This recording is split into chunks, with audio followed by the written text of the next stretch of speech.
I grew a brand new YouTube channel from 0 all the way to 1,000 subscribers in under 30 days. I monetized a fresh YouTube channel in only 30 days. I monetized my brand new YouTube channel in just 28 days. What's going on? How are these YouTubers growing so fast, and yet other creators just kind of feel stuck? Well, this is actually becoming a reality for more and more creators all the time.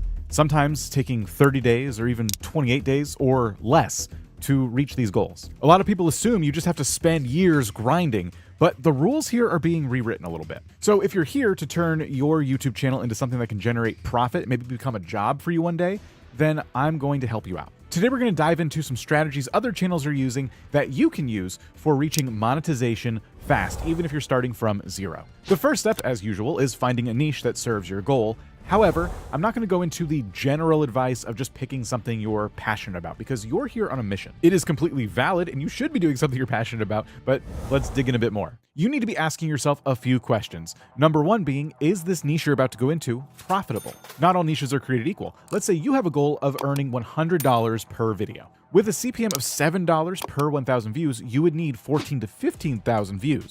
But if you were making $21 per 1,000 views, you would only need 5,000 views per upload, which is a goal that is probably a little more doable, right? The second thing you need to ask yourself is this a popular niche? Your niche is basically the audience that's going to be interested in what you're talking about. So the larger the audience, the more money, right? So what would the popular YouTubers do? Well, someone like Mr. Beast would make a video titled Ages 1 to 100 Fight for $500,000. By doing this, he's essentially relating to everyone who likes money who happens to be between the ages of 1 and 100 years old. This is how big YouTubers are growing fast. It's because they increase their TAM, or total addressable market. They're looking to reach a much larger potential audience, which can give them exponentially more views than smaller channels. 3 is, how saturated is this niche? What if millions of other creators are getting billions of views on the topic you're in? Do you compete in this really crowded space, or do you pick something that's a little less saturated? It's not impossible to break through, but if you're dead set on that really competitive niche, I would encourage you to carve out a smaller sub-niche in that big topic. Basically become a big fish in a small pond by specializing. For example, instead of just covering all of fitness, you might do a channel about specifically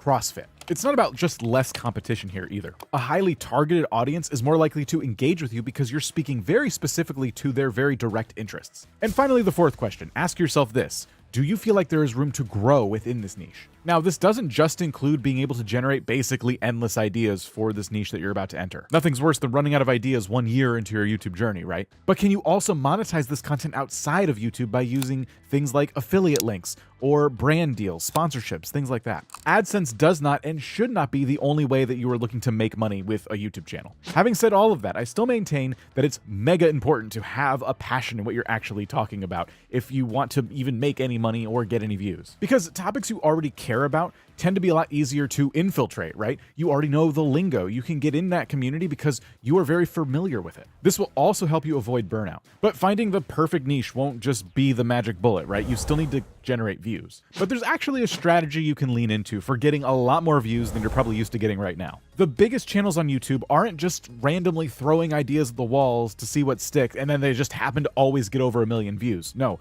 They are following a very specific blueprint. Let's go back to Mr. Beast's channel. It's obvious that he struck gold, literal gold, with this $1 versus $1 million series he's been doing. So what I want you to do is hit up the YouTube search bar and then type in $1 versus $1,000. Scroll down and look at the insane view counts on these videos. 5.7 million, 19 million, 5.2 million. And it's not just Mr. Beast. Let's check out Ryan Trahan's channel. For a while now, he's been doing this I Tested 1-star reviews series. Millions of views all over the place yet again. Other household names like Eric are using this strategy as well. Trust me, even though it feels like only the pro YouTubers can do this, you can as well. Once you find videos in your niche that have had that viral success, you can make videos kind of modeled after them, right? You're just starting out here, so the expectation shouldn't be for millions of views just like them. But what if you got 10,000 views when you're used to getting 1,000? What if you managed to get 100,000 views when you're used to getting 10,000 views? Putting some intent behind the research you're doing and the content you're making will for sure get you monetized a lot faster, and you could do this even within a month's time. Be careful though, because we're not trying to copy these ideas. It's about taking something that resonates with you and then making it your own. If we jump back to the $1 versus however many thousands of dollars example again, we can see something interesting. They're all using the same formula, but let's dissect the thumbnails. The elements that stand out the most here is Mr. Beast on the left, and then the object on the right, the gold car, has been scaled up so that it takes up 2/3 of the thumbnail. Let's look at Nick's thumbnail with over 5.7 million views. Nick's face also on the left, but he's changed a few things up. He made sure to include that iconic gold, right? But he's put it in the background. The other main object in the thumbnail has been blown up real nice and big. You have the steak, but then this really recognizable element of the Salt Bae. Recognizable elements alone are great to use, but the more important lesson here is that an idea was taken and then turned into something that was unique to them. Now, increasing your impressions and your click-through rate is definitely a fast track to monetization, but it's also not enough. We need to be working on the retention in your videos because you have to hit 4,000 hours of watch time. Alan Sultanic is a famous copywriter, known for sharing unconventional and effective copywriting and marketing strategies. One of his best secrets to hooking viewers could also help you go viral. It's called assumptive questions. The key here is to put yourself in the viewer's shoes. Anticipate what questions or objections they might have and then settle those right away. This makes the viewer feel more understood and inclined to hear you out. For example, in this video, I said that I'm not going to just tell you that you should be passionate about your niche. We're going to go a bit deeper. A lot of our viewers have by now heard us say a million times, be passionate about your niche, and they want more information on that. So I'm immediately assuming they're going to say, "Ugh, I already know this," and I'm trying to quell their fears right out of the gate. Let's look at this retention graph. The biggest drop off here happens in the first 30 seconds of the video. I bet your videos could look similar to this in some cases,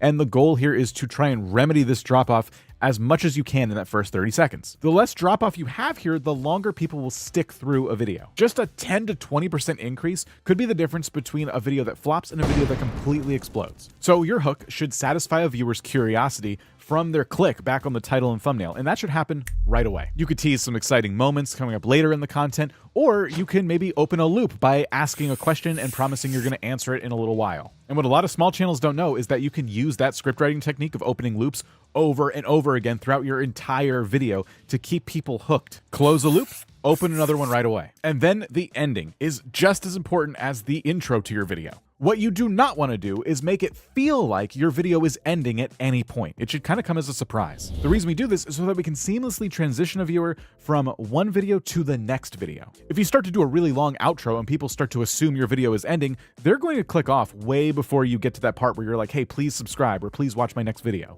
It increases your watch time, and it creates, hopefully, a binge session because people continue to just watch video after video on your channel. This is especially great for new viewers who, after a short binge of your channel, will for sure get your next upload in their feed whether they've subscribed or not. The more times people come back, the faster you get monetized. Another thing you can do is analyze your video's performance after the fact. Was your click-through rate lower than normal? Well, look into that a little bit. Maybe you can make some adjustments in the next thumbnail you make for a video that can hopefully raise it a bit. Also, you want to examine your audience retention graph, and I would wait maybe like 2 days after the video is uploaded so you get a nice sample size. You need to try and find where people are exiting your video, and if it's happening in that first 30 seconds, you have got to learn from those mistakes. This isn't easy, and it happens to us still too, but we're always trying to improve. But look closely, identify where people start to drop off, and then try and ask yourself questions as to why they might have left. You can also look for spikes where it shows people are rewatching segments of your video. Maybe there's something really interesting there and you could pick up some tips for your next video. And once you get monetized, there's some very interesting things that happen. If you want to know what those are and how to tackle them, then you're going to want to watch this video right here because we'll go into some more details.